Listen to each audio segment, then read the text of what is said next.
Okay. Before we have our quiet time, let's all get on the same page.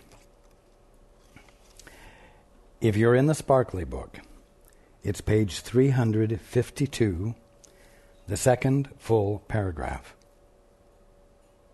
If you're in the second edition, it's page 305, paragraph 4, line 13. If you're in the first edition, it's page 284, the second full paragraph, and the 14th line. If you're reading from the JCIM, it's page 148, the second paragraph. And if you're reading from the CIMS edition, it's page 296, paragraph 20.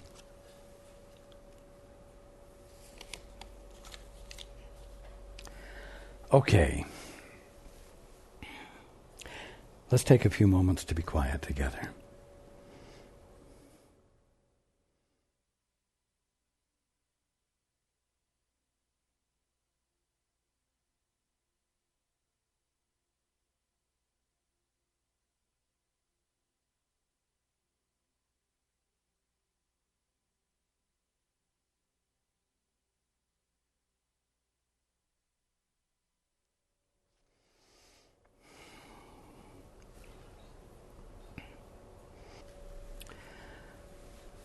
Okay. Good evening.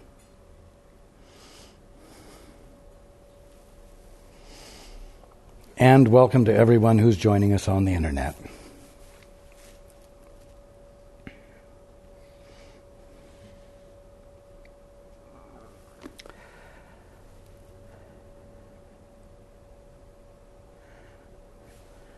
I won't be quite as hard on you tonight as I was last week. But I am going to help you keep your nose to the grindstone. You may well have gone through the week and wondered, how can I do this? How can I do what Raj is saying it's my birthright to do, my nature to do? Well, here's a way to start. Every night when you go to bed, ask yourself the question, who did I bless today as a result of my involvement with them? And let's refine that a little bit. Make it a little bit less nebulous. How many or who that I encountered in my day has felt blessed by his or her encounter with me? You see, it's important for you not to be giving the definitions. Oh, well, she had to have felt blessed after what I did for her. He must have felt blessed because such wonderful things happened. No, it isn't what you determine blessing to be. It's what the other determines blessing to be. So the question is, when you go to bed at night, how many or who feels blessed as a result of my encounter with them today?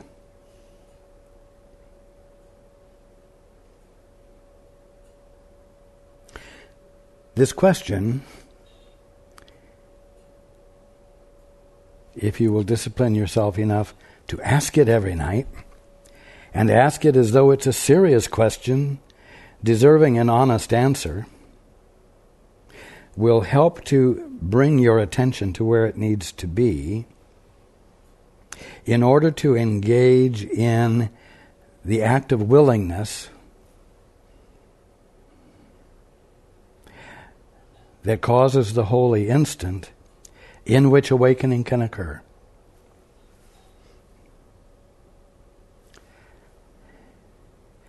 You cannot get into the kingdom of heaven all by yourself, and you can't get into the kingdom of heaven by virtue of how you choose to think.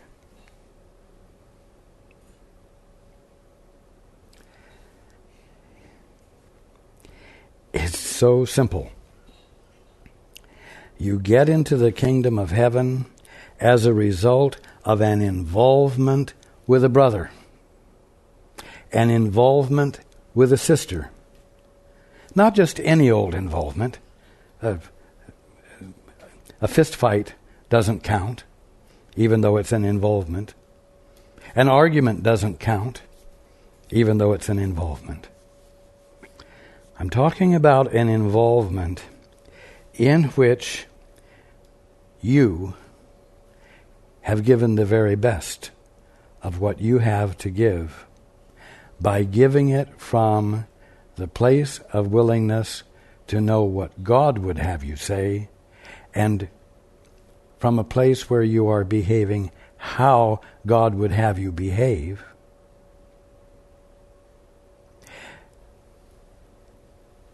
Because for some reason it's important to you not to be alone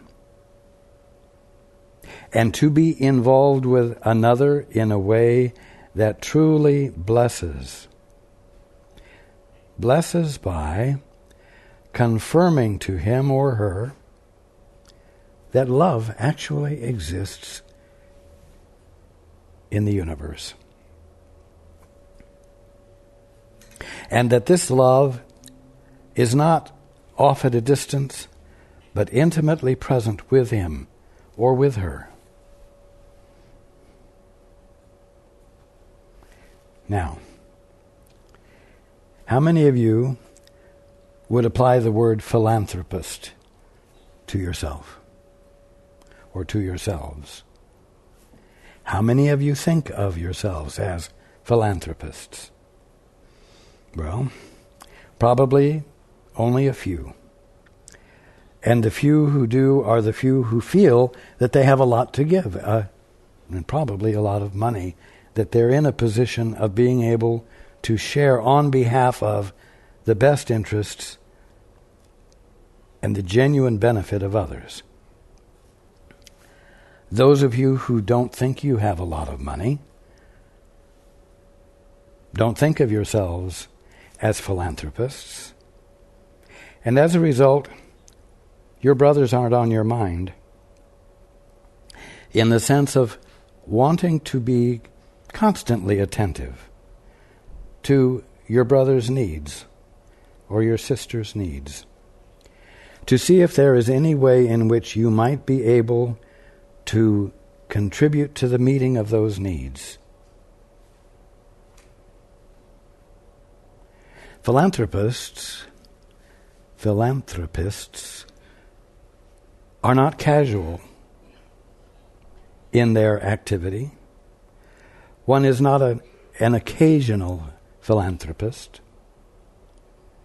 A philanthropist has a dedication to that activity. As a general rule, their life is given over to the activity. And so his brothers and his sisters, or her brothers and sisters, are the object of their attention.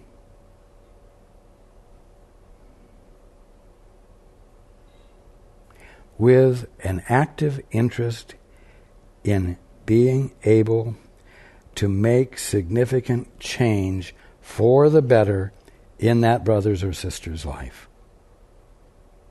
Now, you don't have to have a lot of money in order to have a commitment to your brothers and sisters and to be available to them, to gift them with that which will be of value and benefit to them. The fact is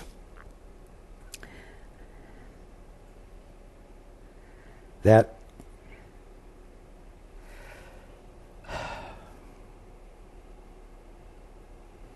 no matter how much or little of earthly value you think you have a divine function.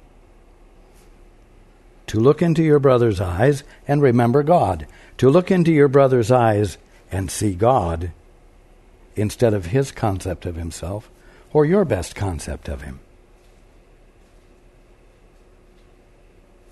That's being a philanthropist. It could also be called being a mentor. How many of you can identify yourselves as a mentor? Some of you can. Some of you are formal mentors, like a big brother. And some of you are not formal mentors, but you do engage in what? Involving yourselves with others in time-consuming, energy-consuming, feeling-involving ways, which, by virtue of their expression, cause those who are being mentored to feel better about themselves, to dare to be more fully what they are, or, as I said before, to feel that love is a reality in this world, and you've proven it to them, and they are ever so grateful to you for it, because they recognize what? The love of the involvement with you and the absence of manipulation and self-seeking on your part.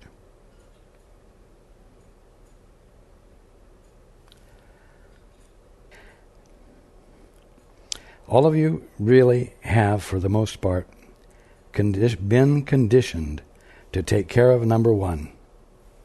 That's why there's such a phrase as taking care of number one. Being self-responsible, being respectable on your own, and on and on and on. And if accomplishing that involves taking advantage of your brother, you take advantage of your brother. That's not mentoring. That's stealing. That's unprincipled.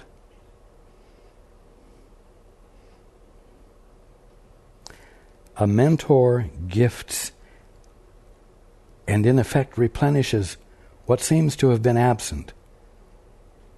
Where there was a vacancy, it is now full because of the gift made, the gift of love, and again, the investment of actual time, actual energy, and feeling on behalf of a brother. Oh, well, I don't have time to do that for him. I've got to take care of myself. I have so many urgent things knocking at my door. Well, I'm going to suggest to you that you might not have as many things knocking at your door of an urgent nature if your behavior shifted from getting to giving.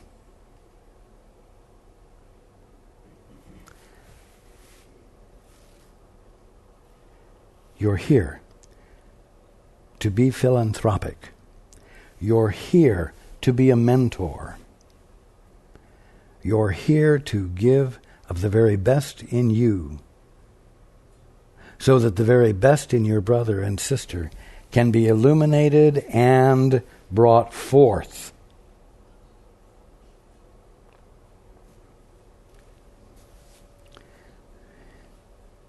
Now, continuing from where we left off last week in the book, you will doubt until you hear one witness whom you have wholly released through the Holy Spirit.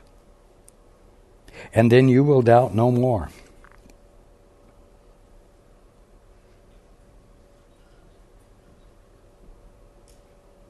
Here's a bit of frustrating information, but practical fact that will help you not be misled. The holy instant has not yet happened to you.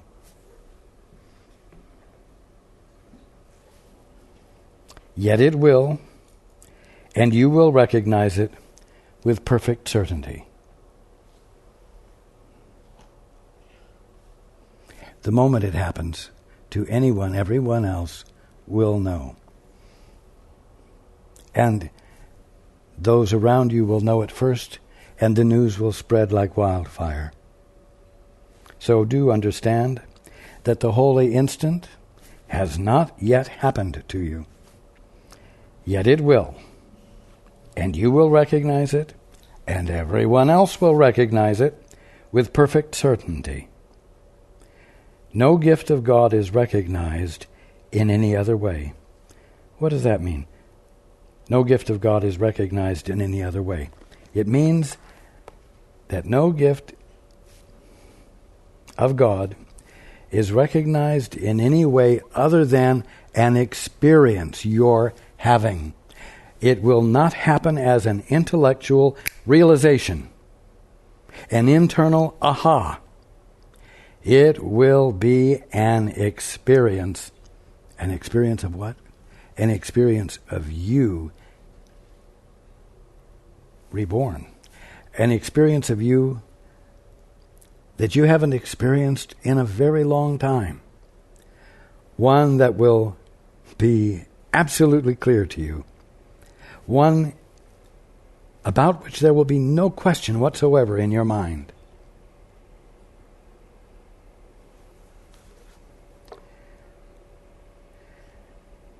Now, you can practice the mechanics of the holy instant, and we'll learn much from doing so. Well, what's the holy instant?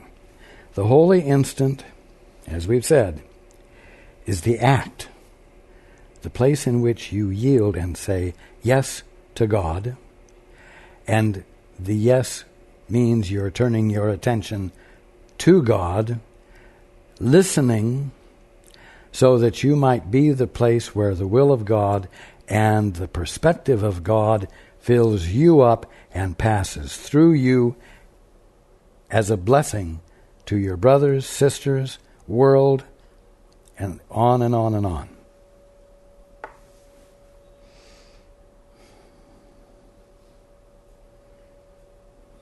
That's the holy instant. Now, you can practice the mechanics of the holy instant. Well, what does that mean? Well, you can be the best damned mentor you can be. You can be the best damned philanthropist you can be. You can do all the philanthropic things that philanthropists have done. You can do all of the best mentoring that mentors have done. But you know what? That's not having the experience. But the practice of the attitude of constant caring, the willingness to not be a casual or intermittent philanthropist, but an ongoing presence of caring about your brother, so that you're willing to invest time, energy, feelings, and involvement with your brother. Those things educate you and get you into a place where the pattern of selfishness can break, can lose its strength of structure, and can begin to fall away from you, so that the experience can be had.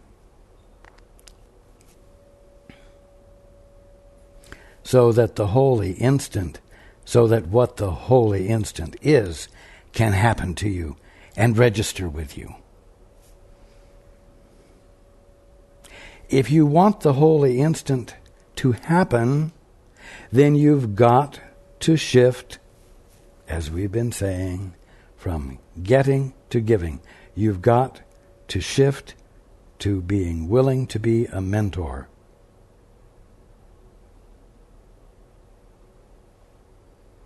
You've got to be willing to do whatever it takes so that each night when you go to bed and you say, how many or whom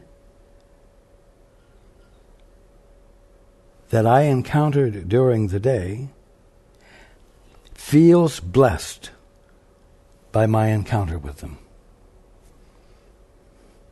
If you're going to ask that question each day, each night, it means that it better be your intent to carry it out, to embody it as you've gone through your day. And you have always ample opportunity, because the likelihood is you will come in contact with at least one brother or sister with whom you will have an involvement. And 1 is the magic number. 2's great. 3's wonderful. But 1 is the magic number. 1 is all it takes for you to be a mentor, for you to be a philanthropist. You can practice the mechanics of the holy instant. You can do all the right things. You can think all the right thoughts. You can be loving so that others recognize loving kindness. But you're here to be love. You're here to be love itself. Love is unpremeditated. Love is what happens when you step out of the way and abandon control, so that the love that God is, which He is embodying as His expression right where you are, can uninhibitedly extend from you and bless your brother in ways that you couldn't have calculated, but in ways that will cause your brother to feel blessed, truly blessed, so that you, at the end of the day, can ask, how many or who has been blessed by my encounter with them? And you can say 1 or 2 or more instead of none.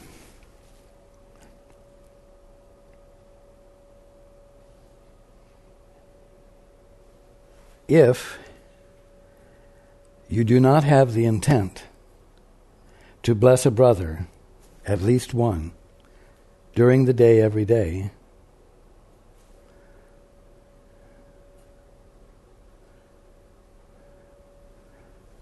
what? You're not fulfilling your purpose. You're not aligning yourself with the atonement. You're not bringing anything to bear upon your experience to cause awakening. No matter how many loving things you've done,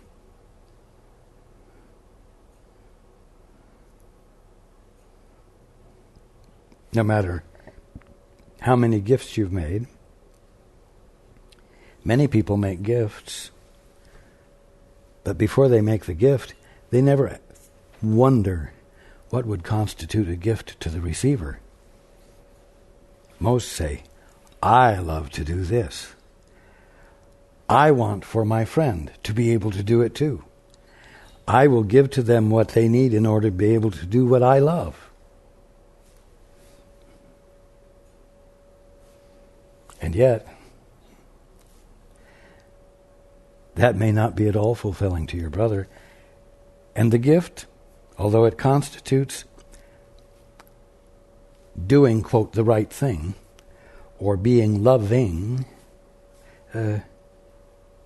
it doesn't constitute actual connection, actual involvement with your brother. Except perhaps to cause a feeling in your brother or sister that says, wow, he or she really doesn't understand me.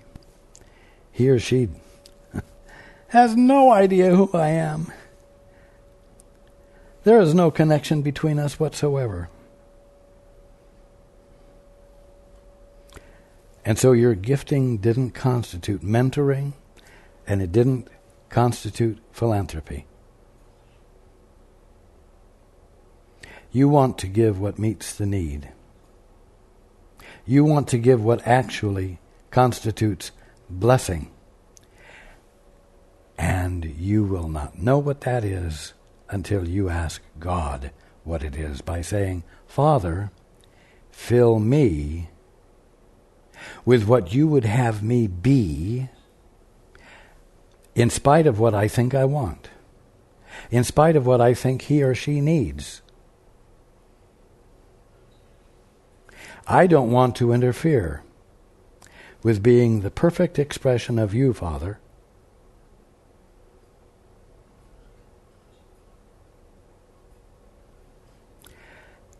Because I want to wake up from the limitation and the suffering that I'm experiencing as a result of my faith in and devotion to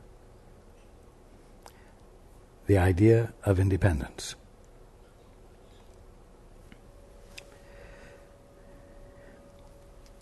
Now, again, you can practice the mechanics of the holy instant and will learn much from doing so, yet its shining and glittering brilliance, which will literally blind you to this world. Blind you to this world that isn't real? This world and universe that's an illusion? No. It will blind you to the concepts and beliefs and ideas you have made up about the kingdom of heaven that have been flawed by misperceptions, that have been flawed by the fact that you chose to give them definitions different from what the Father was being as the kingdom of heaven. So, it's shining, yet it's shining and glittering brilliance, which will literally blind you to this world, I'm going to add, that you made up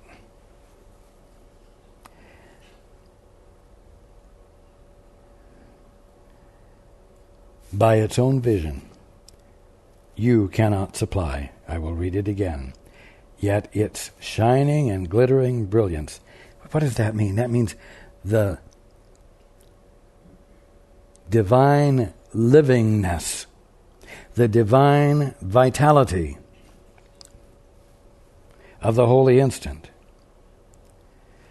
which will literally blind you to this world by its own vision. You cannot supply. The holy instant supplies it. It supplies it when you stop trying to supply it by means of your own vision, your own envisioning, your own imagining. You cannot supply it. You've been trying to supply it, and you've been missing reality.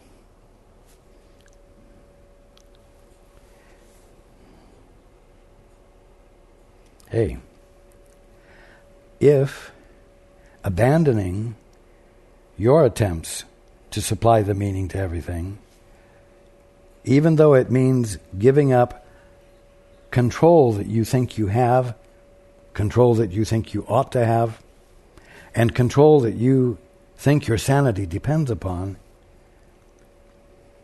if giving that up means you might have the experience of atonement, that you might have the experience of returning to your sanity and experiencing what you've been calling the kingdom of heaven, in which there is no sin, sickness, or death, in which there is no conflict, then why the hell not try giving up the attempt to supply the meaning yourself?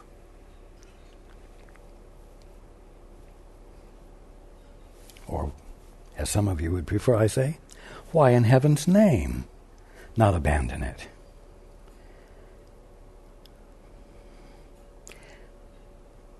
You can practice the mechanics of the holy instant, and will learn much from doing so, yet its shining and glittering brilliance, which will literally blind you to this world by its own vision you cannot supply.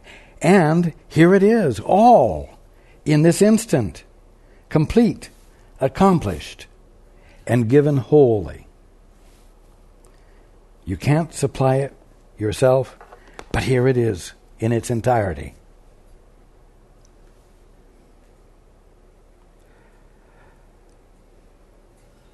In an instant.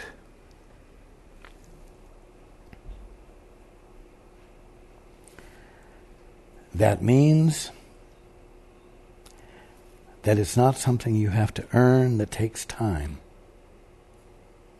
But the minute you completely step aside, the minute you completely abandon willfulness, all of it in its entirety replaces the ignorance you've been suffering from. Not just as an idea, but as an experience. The undistorted experience of reality. And again, I must say that it's available to you in any given moment of any day you're in the middle of, or any night. Everything essential to your awakening is present at any given moment. All of reality in its entirety is available to you in a split second. When what?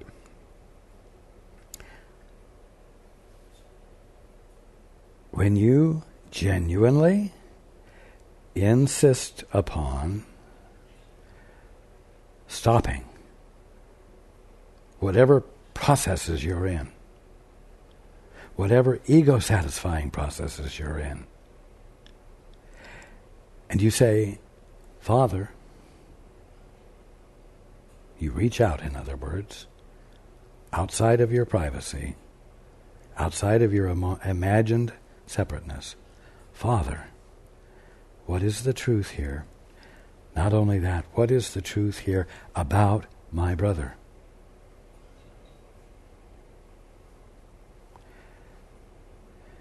My brother deserves more than he's experiencing.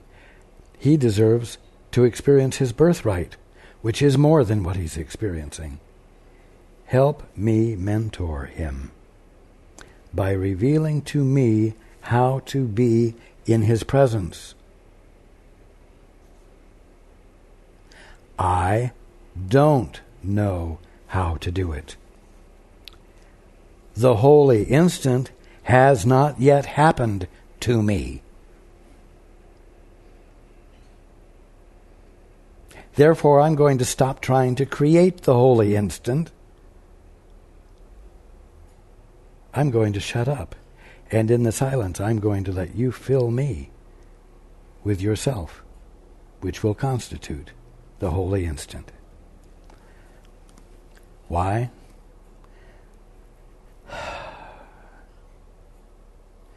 Because my brother has become more important to me than me.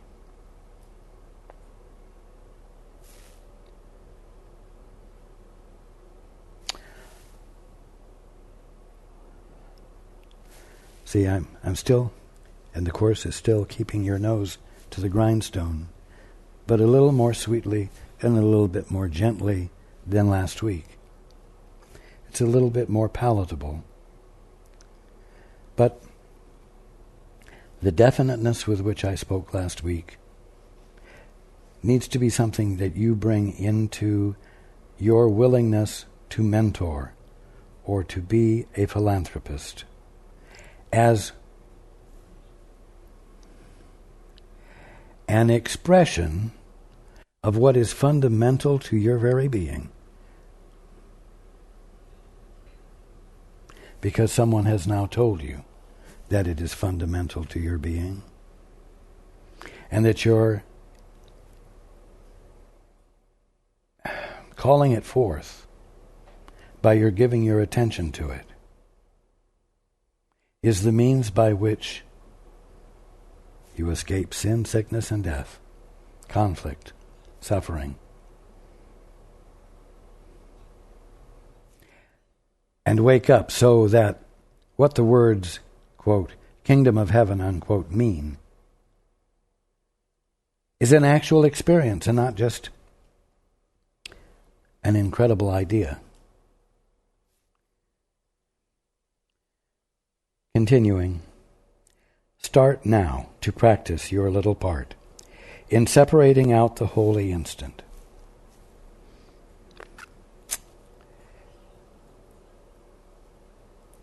You will receive very specific instructions as you go along.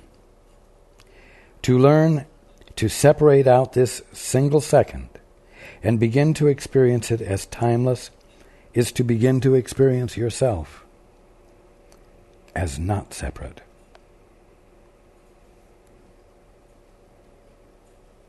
Fear not that you will not be given help in this.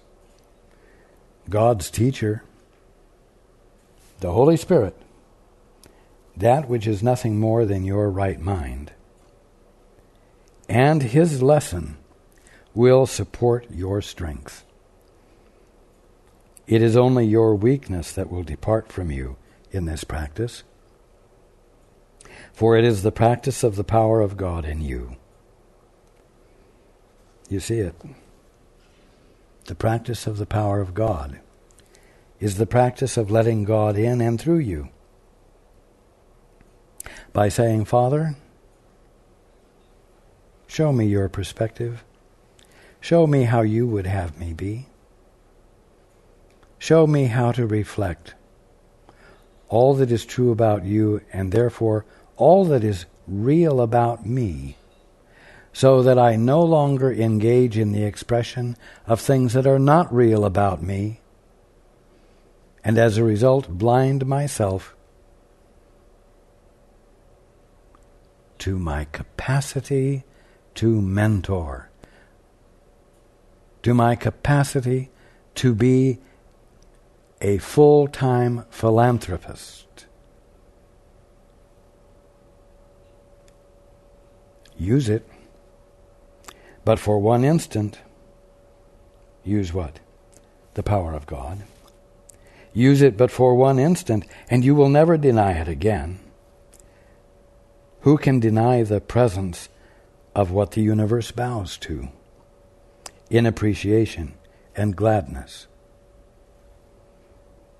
Before the recognition of the universe, which witnesses to it, your doubts must disappear.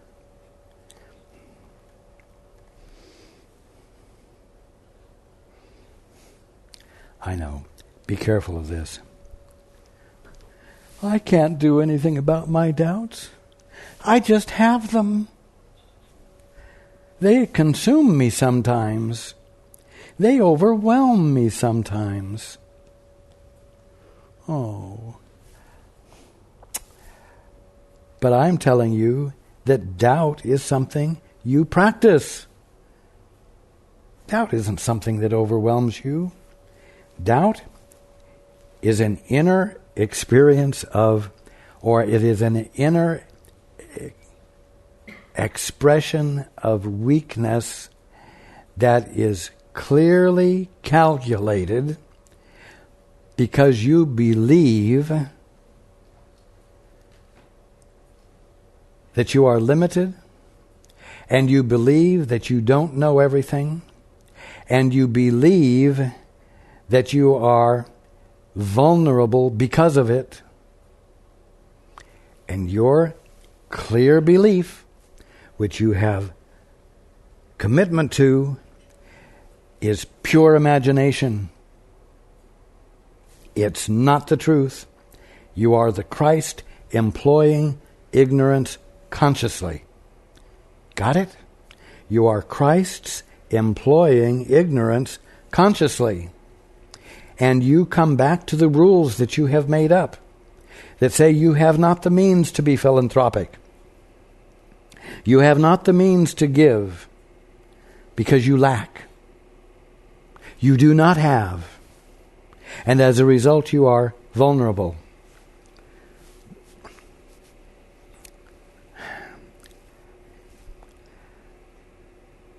You use those thoughts, you use those words almost like a mantra.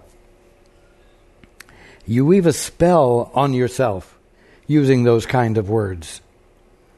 They're not true. Stop using them. I'm not saying make up some new words that are positive. I'm saying stop doing what isn't true. Abandon your independent stance. And ask the Holy Spirit in you, which is nothing more than your right mind, to reveal its place in you as you in your right mind, so that you can abandon these conscious practices of ignorance.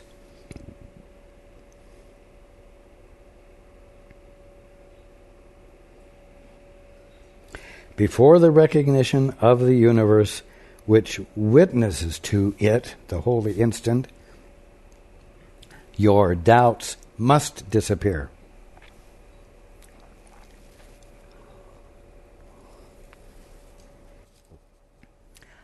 Oh, wonderful. They're going to be wiped out of my experience. I will no longer be subject to them. They'll no longer overwhelm me. No.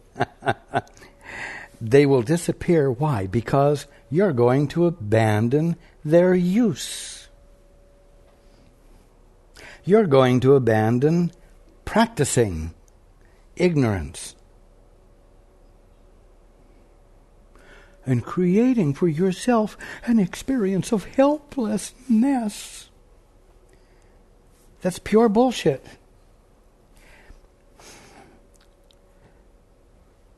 Is it because you're malicious that you do it? No.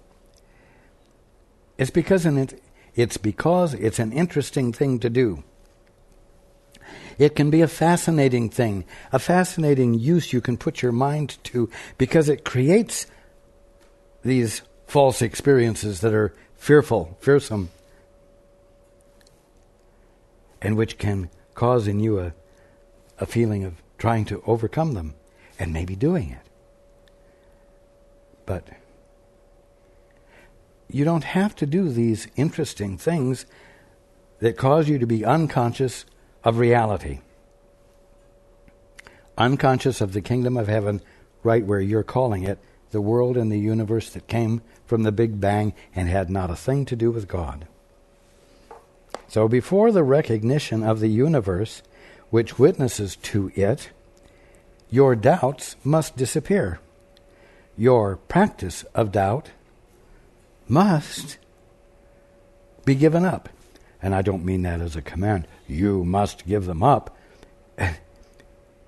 When you yield enough for the influx of revelation to occur, the practice of doubt will disappear. It must disappear. It must disappear because it can no longer hold interest for you. It can no longer be fascinating to you, because the experience of reality is so much more full and satisfying than the experience of ignorance that causes fear, that causes you to feel the need to overcome it, and in overcoming it, prove to yourself that you as an independent entity exist and are real.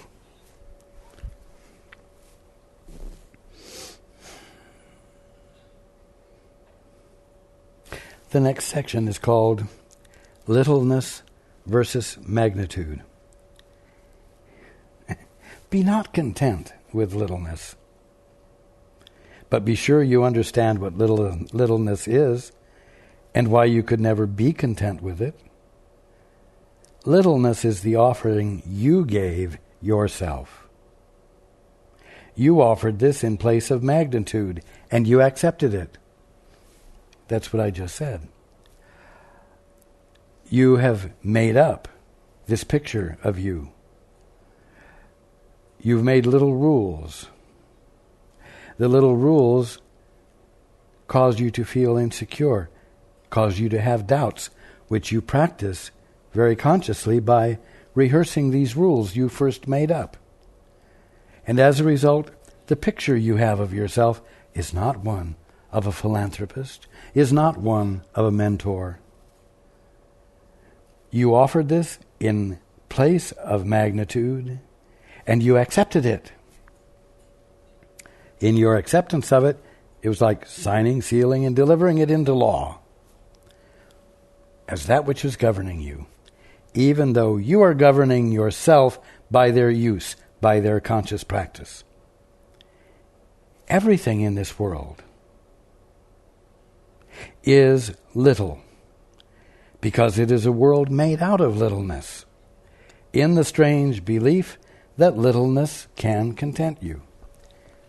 You have taken the kingdom of heaven and redefined it, causing that which was infinite to become less than it was, little. Everything in this world you have made up by means of your definitions is little, because it is a world made out of what? The littleness of you, who couldn't possibly be a philanthropist or a mentor, in the strange belief that littleness can content you. Well, you say, why would I say that littleness would content me? Well, the way you say littleness will content you is that littleness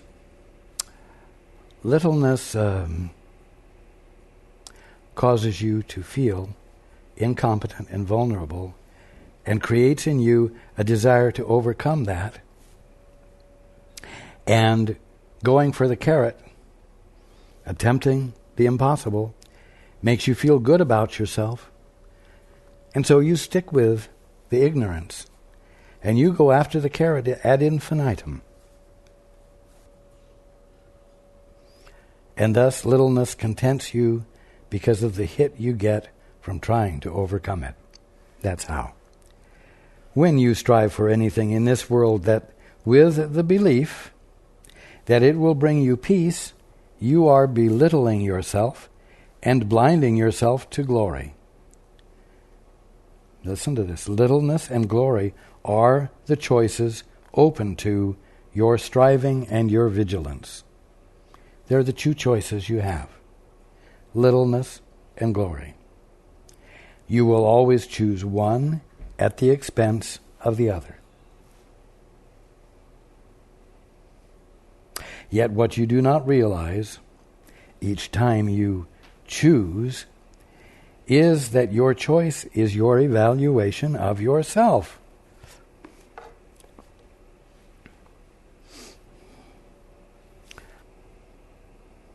Philanthropist, mentor, or the poor little somebody in need that would just love to find a good mentor or philanthropist who would let you be poor and tiny and not do anything to disturb it except to ease it by giving you a little money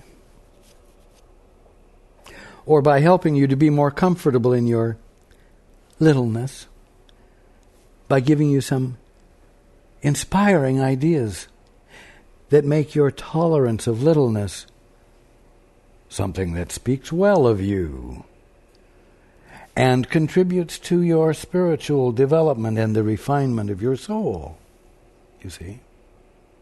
But that's not philanthropy, and that's not mentoring.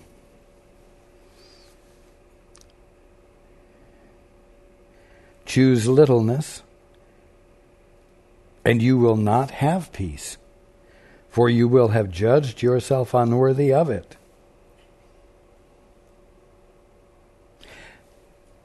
Not only will you have judged yourself unworthy of it, you will have denied that it's available to you as an experience.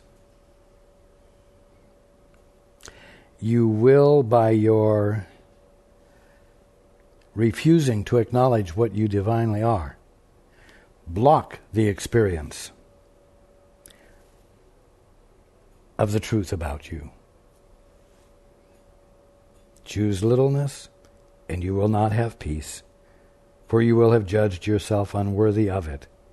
And whatever you offer as a substitute, whatever definitions you come up with, whatever justifications you find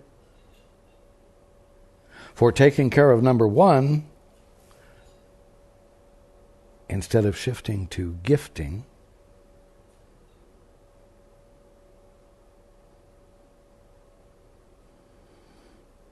is much too poor a gift to satisfy you.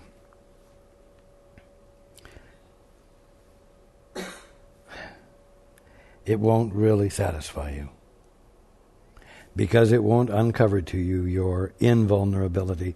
It won't uncover to you an experience of being that no longer includes sin, sickness, or death. It is essential that you accept the fact, and accept it gladly, that there is no form of littleness that can ever content you. You are free to try as many as you wish, and you all have, but all you will be doing is to delay your homecoming, for you will be content only in magnitude, which is your home. And so this brings us back to the initial questions. Are any of you able to identify yourselves as mentors or philanthropists? Are any of you able to identify yourselves as that which has as its purpose and function, and which is the derivative of meaning for your existence, the capacity to give, and the willingness to actually do it?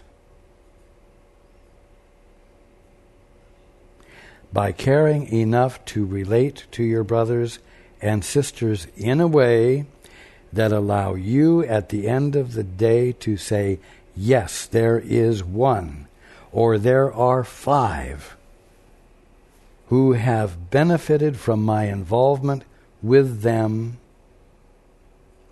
because I was willing to do the 2-step and say, yes, Father, I yield to you and your perspective. Fill me with it.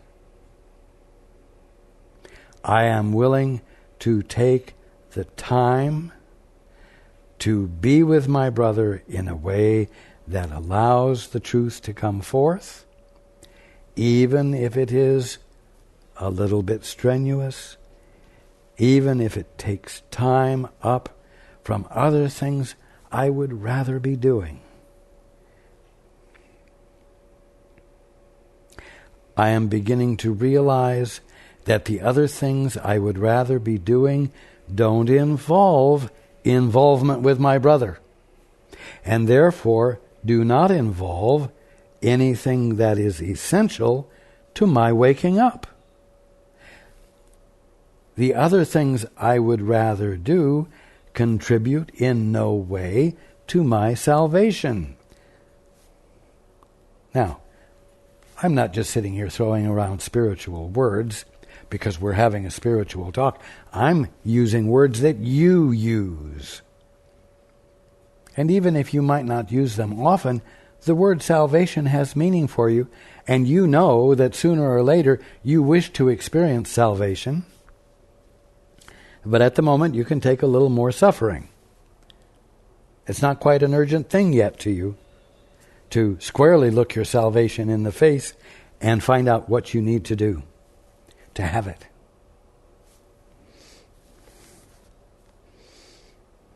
Now, I want to back up here. Start now to practice your little part in separating out the holy instant. You will receive very specific instructions as you go along. Don't let your ego say, well, Paul is lucky. He's in touch with his guidance. I'm not in touch with my guidance. Oh, and I've tried to get in touch with my guidance, but nothing has happened. Okay, and there you are weaving your tale. There you are weaving a story that will become a rule, and you'll use it to practice doubt with commitment. And yet all it is is a story you made up.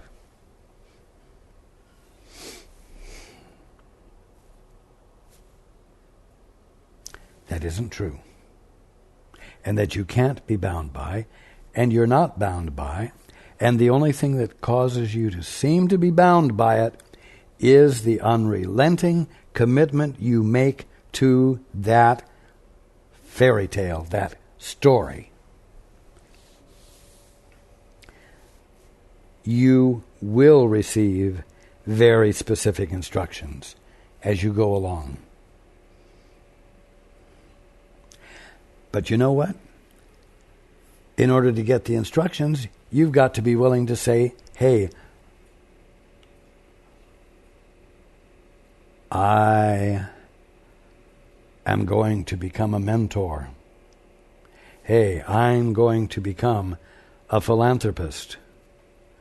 I'm going to change my mental framework so that my everyday includes a desire to notice needs that my brother's having. And where I can be of help, I will set down what I'm doing and help. Involve myself with them as I am led by virtue of my listening.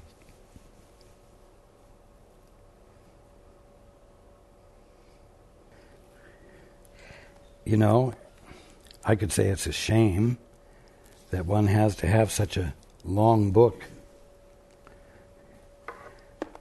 to prove to you the truth of the simplicity of the Golden Rule. But we don't have to say it's a sad thing. It's a wonderful thing that you have ceaseless, ongoing, unending justification being provided to you as long as you're reading this book for finding the truth of the simple fact, do unto others as you would have them do unto you. Be a philanthropist. Be love. And do it by not imagining what being loving is. Do it by stopping in your tracks, silencing your willfulness, your intent to be the originator of your thoughts and your awarenesses, and reach out to, if not God, the Holy Spirit, which is the voice for God, as it happens, but which is at the bottom line that which is nothing more than your right mind, and lean into it so that you might become integrated once again and come back into your right mind and bless your brother and wake up.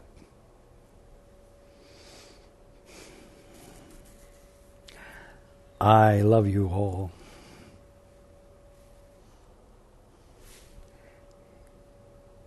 And enjoy the week you have that is full of moment-by-moment opportunities to practice philanthropy, to mentor, and to wake up.